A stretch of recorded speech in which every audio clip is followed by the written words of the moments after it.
Yo, what's up guys, welcome back to the channel. Today we're going to be testing out a cool little ship which I've used in the past, but I'd normally use its big brother, the Stormbringer, which I did a couple of videos on way back for like Anom and Dead farming and stuff. Really cool ships.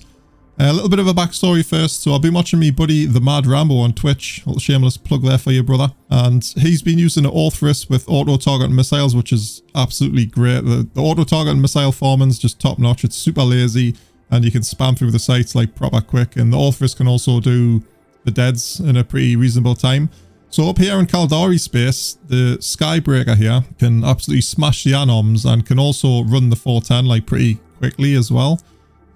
If you're not familiar with this ship, it's got a special thing, like a special gun called a Vorton projector. Now what this does, you can actually see the DPS is pretty low, but don't let it fool you, because if you scroll down to the actual description here, you can actually chain up to 10 targets with this thing, so it just bounces between them and it looks super cool. It blows literally everything up in its path. It's really cool. So you can chain up to 10 targets, so 10 targets times X amount of DPS, whatever you've got. I'm pretty sure you get the full amount of damage every time it chains, or even if it drops a little bit, it's still like a lot of damage on 10 targets. And most of the time for this, we'll not be doing 10 targets of the Anom form, but when you're doing the 410, it'll absolutely chain like 10 people quite a lot. The only thing you will suffer from is the time it takes to blow the telescope at the end with like 100 DPS, because it does take a little while, but you can just literally fly to that and start shooting it pretty quick. But again, this is a frigate, so it doesn't take too many skills to get into. There is the Vorton projector gun skill and also some supporting skills for that, but it's not really nothing crazy. Even if you just trained everything to 4, use the Tech 1 gun. Pretty mad. Whoa, who's just sent us a billion-esque Gale? I've just sent him a load of blueprints there that I wasn't using, so yeah, cheers for that, dude. I'm sure you'll catch it on the vid. But anyway, the fit itself isn't too crazy expensive, so it's 322 mil. I normally run it a little bit more expensive than this just because, you know, it's a fancy little Skybreaker.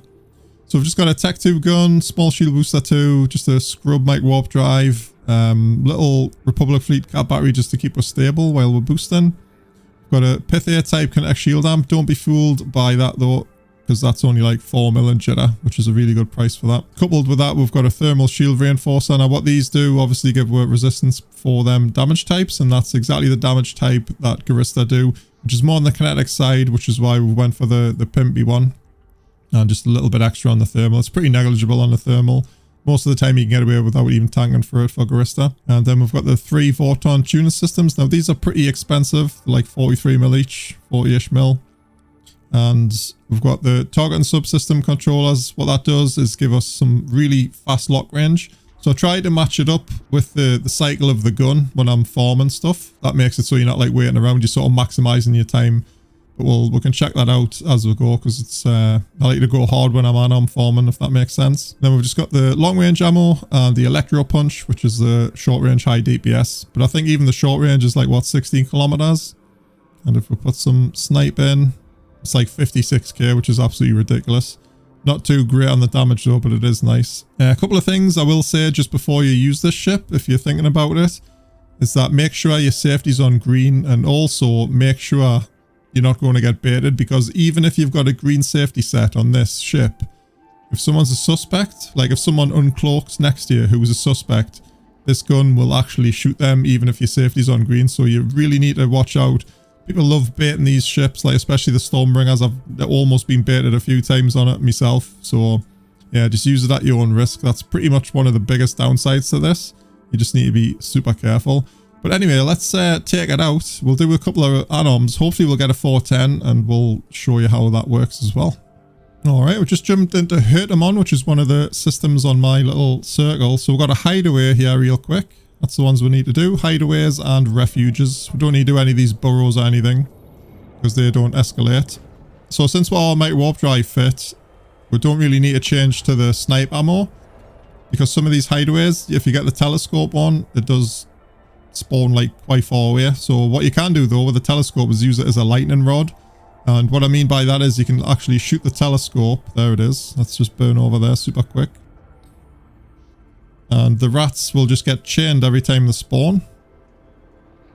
So you can use the sniper for this, which should probably be quicker just to reload rather than burn. But I'll just to show you. And also we need to infinitely overheat. So you can see they just get chained. off the telescope there, which is super cool. So we don't need to lock anything up, which makes this super easy. Yeah, the heat damage these things can take is absolutely great. You can just overheat them all the time. So what damage we're getting here? 125, so that's a substantial amount of extra damage. Right, unfortunately, no escalation, so we'll jump down to A-OK here. So this system here is an actual dead-end system, so usually you get like tons of SIGs in. Right, so let's go to the sniper stuff. There is a couple of versions of the hideaway. The telescope one where obviously you've got to burn into it or use long range, or there's one where it's just got a little sort of sub-unit right in the center, which you're pretty close to. Right, so yeah, this is the other version. So we're just going to do the same thing. This one's a little bit more of a pain because these bunkers will blow up. And you can see we've already landed within range of the electro zap or electro punch, whatever it's called. Yeah, we should be totally fine. We can literally burn over as well, because if we do get a faction spawn, that would be nice as well, right? So he's dead. Yeah, it took like 3 rounds to burst him. So let's go to the next one. And there's a telescope, so let's reload back to sniper. I'm just going to sit here just to show you guys. Shoot the telescope. There's one dead. Man, how cool does that look? With a police skin as well, looks super cool. So the only thing I would say, I think the refuges are a little bit harder. And you do get some destroyer spawn, so it does take an extra few rounds. So I'm interested to see if these all... A heated electro punch will do it quickly, which I'm sure it will. Ain't nothing in that one. But you can see like just how fast we're spamming these. Didn't even have that heated there as well. But you just need to watch out for the Garista. If there's a faction, if there's a Dread Garista spawn, you know, then you're going to have to burn over there. That's why I sort of like the Mighty Warp Drive for just doing the like the Anom farming itself. So a lot of people use these in nullsec ratting as well, like doing the Havens. They'll have like a Tengu or the Proteus or something sitting as the lightning rod in the middle of the Haven. And then they'll have like 5 or 6 Skybreakers or whatnot, or the battleship ones, just like focusing on the Tech 3, just to tank it and also just spread the arc. And that's a super efficient way of ratting in nullsec as well. In fact, I'll probably show you some of that soon when I get down to null. Nice, guys. We did actually get a Dread Garista drop from here. I'm glad I actually stopped the gun in time. Let's take a look at him.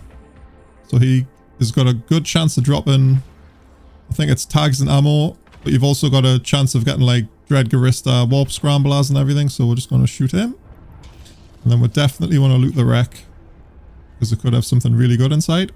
Still a bit of faction ammo, and this could have been a Dread Garista shield boost amp. Sad face we didn't get it, but we'll save all this up. Right, we're going to try a refuge. We're going to time it. I did one earlier, but I fumbled the start of it, so I think we can save a couple extra seconds, depending on which one it is, which we'll see. But basically, there's one that spawns all the rats in the middle, and there's one that spawns them to the left. So this one is the one that actually does it in the middle. So as soon as we land, we're going to press go. So stopwatch is on. There you go. We're going to shield boost for this as well. Let's just get in the middle there. So fairly easy. Then after that, we'll target the starbase. Oh, he's already dead.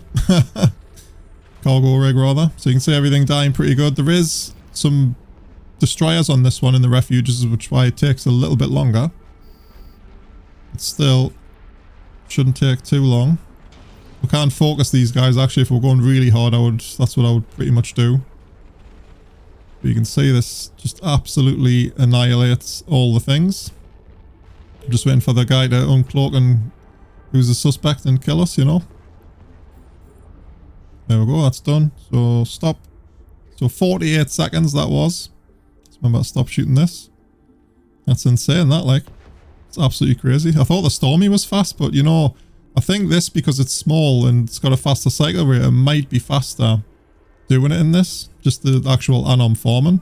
Yeah, it's a really good run, that. So it's 21 seconds for the refuges and 40, what did I say, 42? 48. It's pretty crazy. I think this is literally the best Anom farmer out there, if you can get it. And there it is, guys. We did get a scout outpost. This is like 2 sites after I just left you before, so that's not too bad. We got one pretty quick. Doing this, obviously, you can run way more sites than you would in any other ship, I would say. So it's only 20 jumps away, and we're going to crack on and do that right now. Alright guys, we have arrived at the 410, so we're going to do it. I'm not going to commentate it until we get to the telescope right at the end. I think that would be the call. We'll just put some lol music on. I've got an actual cool track that suits this ship because it's like super turbo or whatnot. But yeah, let's go.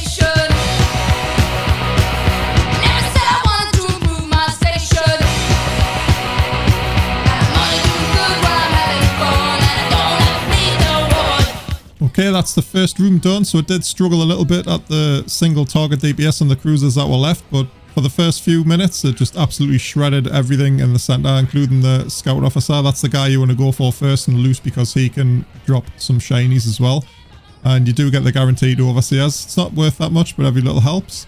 So the plan for the next one, we're going to warp in, just heat towards the telescope and just overheat on that like an absolute boss and see how fast it takes.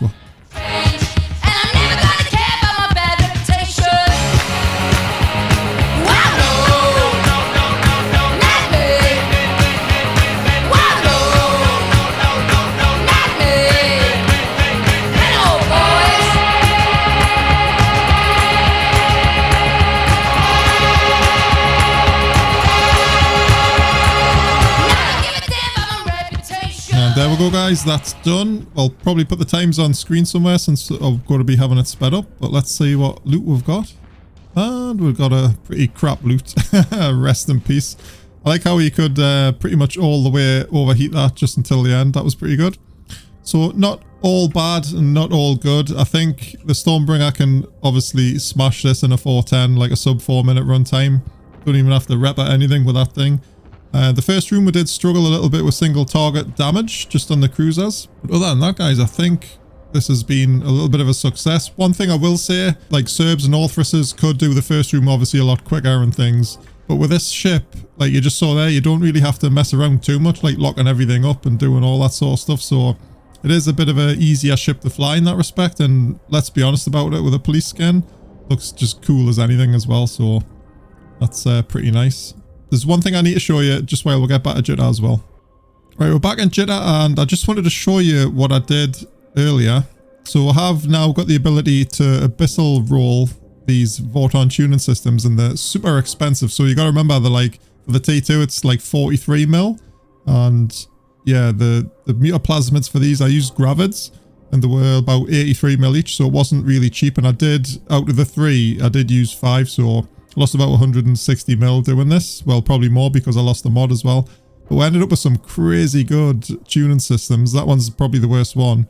But we got that, which is good on CPU, which I'm not really fussed about. It was just damage mod and rate of fire, so they're really high. And we've got a god roll damage mod for that and a really good rate of fire bonus for that. All in all, the DPS with those on, which I'll just show you, doesn't really go up too much. So what we're sitting at 106.9. Oh, let's double check what that is heated. Let's sim it up real quick. So heated 125.7. Let's just remember that. And we'll get these slapped on. Let's sim her up. So it's 113 cold. 133. Now that doesn't seem to be a lot of extra damage, but remember when it's chaining at its max potential to 10 targets, that's a good chunk extra amount of DPS. Is it worth the price? Probably not, but if you've got the cash lying around, like why not give it a try? Abyssal rolling's pretty cool, and you can use the lower mutaplasmid ones just to get some lower buffs at a cheaper rate. But yeah, just something cool because they're pretty new to the game as well, the mutaplasmids for those. But that's the vid for this. I'm trying to get my buddy Ram here to use it, or Sossig on one of his alts. He's a cool guy. Again, check him out on Twitch. I'll give him a link in the description. Maybe you'll see him flying this, and I would love if anyone could bait him with it. That would be super good. I'll probably end up doing it myself. But yeah, fun times, guys. Thanks a lot for watching, and I'll catch you in the next one.